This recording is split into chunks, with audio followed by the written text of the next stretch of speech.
Vamos falar sobre linguagem de programação. No último vídeo nós vimos lá a importância da linguagem de programação para se construir programas. Então vamos ver algumas definições de linguagem de programação. Uma definição que nós temos é um método padronizado para comunicar instruções para um computador, certo? E uma outra que nós temos é um conjunto de regras sintáticas e semânticas usados para definir um programa de computador. Então nós temos então linguagens de programação, né, como nós vimos, que é uma linguagem mais simplificada, pode ser usada para expressar algoritmos com precisão. Então o que vem a ser algoritmos? O que quer dizer algoritmos? Vamos ver uma definição de algoritmos agora. Definição de algoritmos é uma sequência de passos que visa atingir um objetivo bem definido. Uma outra possível definição também é a descrição de uma sequência de passos que deve ser seguida para a realização de uma tarefa. Parece muito com o que a gente faz no dia a dia, o planejamento do dia a dia, né? Uma definição mais computacional seria uma sequência finita. Finita de instruções, né? Ou seja, uma sequência que é limitada, né? Ou operações cuja execução em tempo finito resolve um problema computacional qualquer que seja a sua instância. Então a definição de algoritmo, ela deixa para a gente bem claro o que é, né? Então vamos ver alguns exemplos de algoritmos do nosso dia a dia. Um exemplo clássico, uma receita de bolo, onde nós temos lá pela definição. Você vai usar 3 ovos, vai usar farinha de trigo e assim por diante. Uma outra que aparece muito, o manual de configuração de algum equipamento. Sempre quando a gente compra algum equipamento, sempre vem um manualzinho lá, explicando como a gente vai fazer alguma configuração, ou então algum manual de montagem, igual a gente está vendo aqui embaixo, de algum móvel também. Então ele define um algoritmo, os passos que devem ser seguidos, para quê? Para que a gente possa atingir a esse objetivo que a gente está querendo. Então vamos ver alguns exemplos de algoritmos aí. Por exemplo, queremos somar dois números. Então, para que possamos somar dois números, o que nós devemos fazer? Primeiro, receber os dois números. Tendo os dois números com a gente, o que nós vamos fazer? Nós somamos os dois números e, por fim, mostramos o resultado obtido.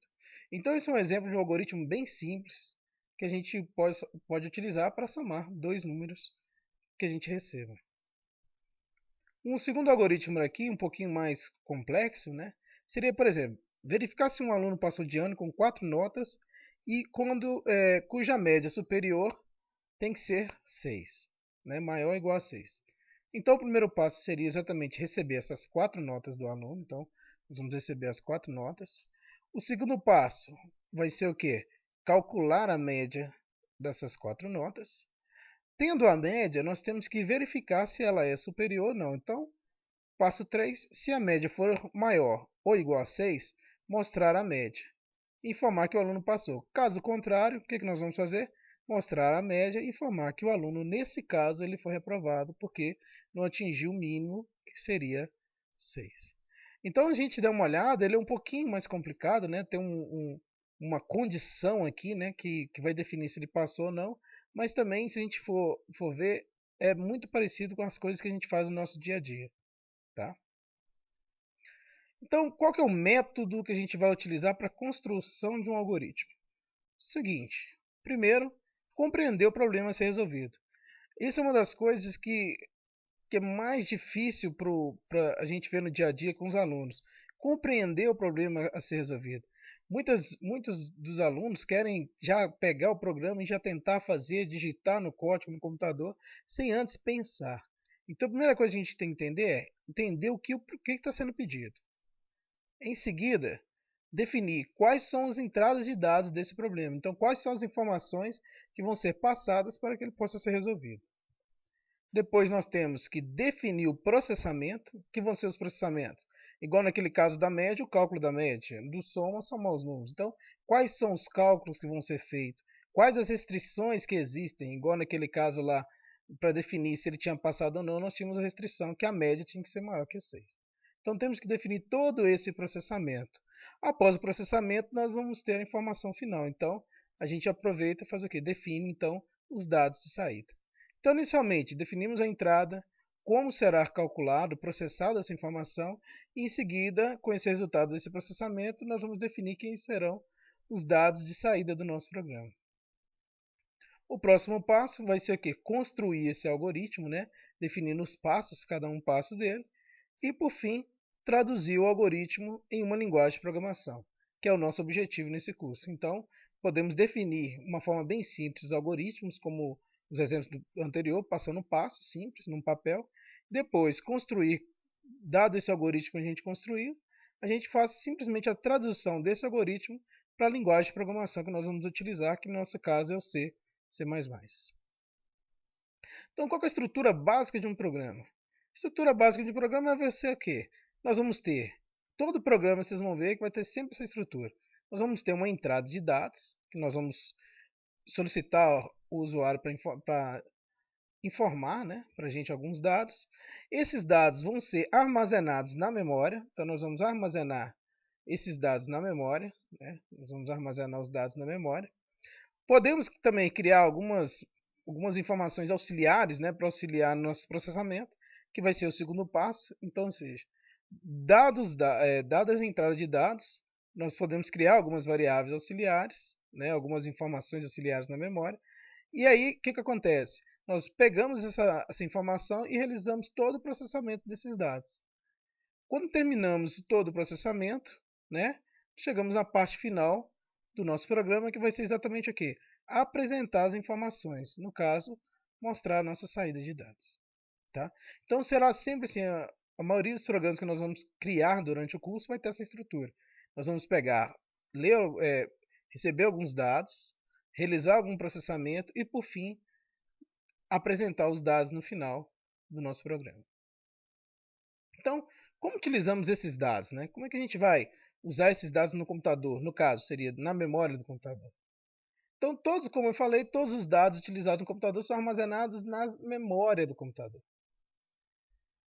Então, uma forma bem simples, né, para a gente entender, porque a memória no computador ela usa uma estrutura um pouco mais complicada, que seria fora do escopo do nosso curso. Então, nós podemos, para simplificar, representar essa memória, por exemplo, como uma planilha de cálculo, né? Que nós temos aqui para definir, igual, por exemplo, esse endereço, que é essa informação 5, ele está no endereço, qual endereço? B2, por exemplo, né? Coluna B, linha 2. E esse caso aqui estaria, por exemplo, com qual informação? Na C5. Né? Então aqui nós temos a informação esse que está na B2 e esse aqui no nosso caso na C5. Então a memória do computador ela pode ser interpretada dessa forma. Então cada informação que vai estar armazenada, ele vai ter um endereço lá para aonde que está armazenado. Então vem uma pergunta. Será que nós vamos ser obrigados a conhecer os endereços do computador? Nós vamos ser obrigados a saber os endereços, sendo que esses endereços são números bem complexos? Não, né? Nesse caso, não vai ser necessário. Por quê? Porque nós vamos utilizar para identificar esses endereços, igual nós temos aqui o 5, o caso aqui, o que nós chamamos de variáveis e constantes. Então, logo, né, por essa definição, uma variável ou uma constante vai representar sempre o quê? Uma posição na memória.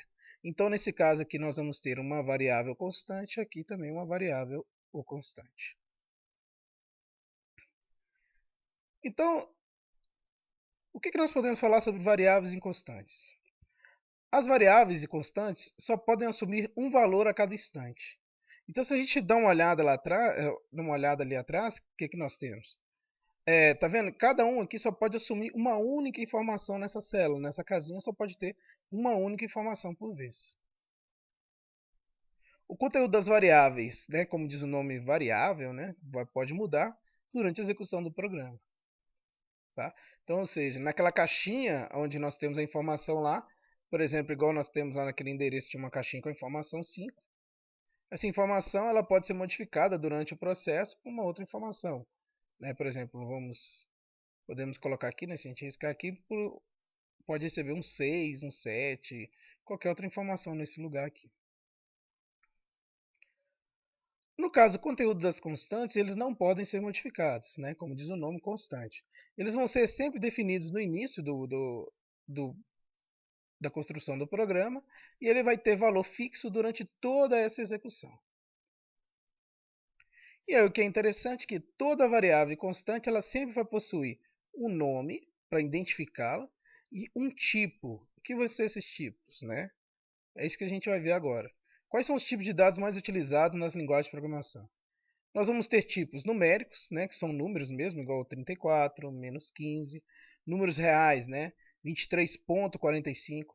Chamar a atenção para esse ponto aqui, que é essa anotação que é utilizada, é a anotação americana, né, que é onde a gente vai utilizar o ponto para separar as casas decimais.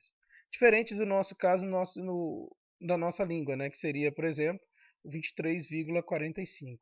Então, essa vírgula aqui, nos programas, geralmente, eles vão ser substituídos pelo ponto, tá?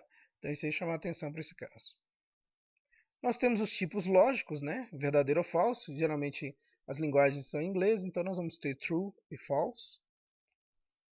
E nós temos os que chamamos de literais, que vão ser cadeias de caracteres, tá vendo dessa forma? Então, aluno é uma cadeia de caractere, né? E 0,34 também é uma cadeia de caractere.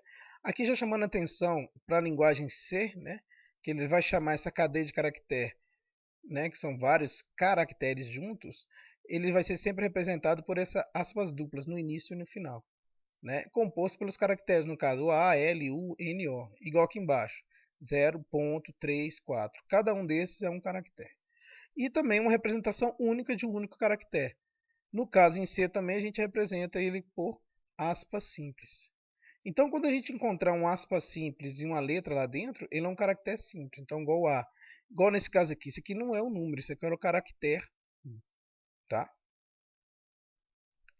Então, para a gente definir, então, nós já vimos que as variáveis elas vão ter, né? Para a gente lembrar que toda variável ela tem um nome e tem um tipo. Nós já vimos os tipos de dados possíveis para lá. Então, vamos definir quais são os nomes.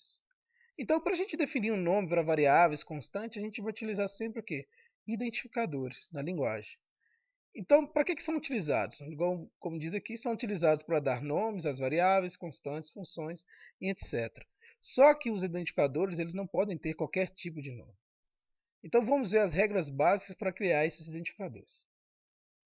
Então, podemos utilizar para construir um identificador números, letras maiúsculas e minúsculas e o caractere sublinhado. Então, isso são os tipos de caracteres que nós podemos utilizar para construir um identificador. O primeiro caractere deve ser uma letra ou sublinhado, tá? Então, o primeiro caractere sempre tem que ser uma letra ou sublinhado. Então, o primeiro caractere nunca pode ser um número, tá? Não são permitidos nem espaços em brancos e nem caracteres especiais, como a cerquinha aqui, o arroba, por cento, mais. Esse aqui eles não vão poder ser utilizados. Sendo que alguns deles até são utilizados para outras funções. Então, caracteres especiais não podem. E nem ter identificadores com espaço, né? Também não.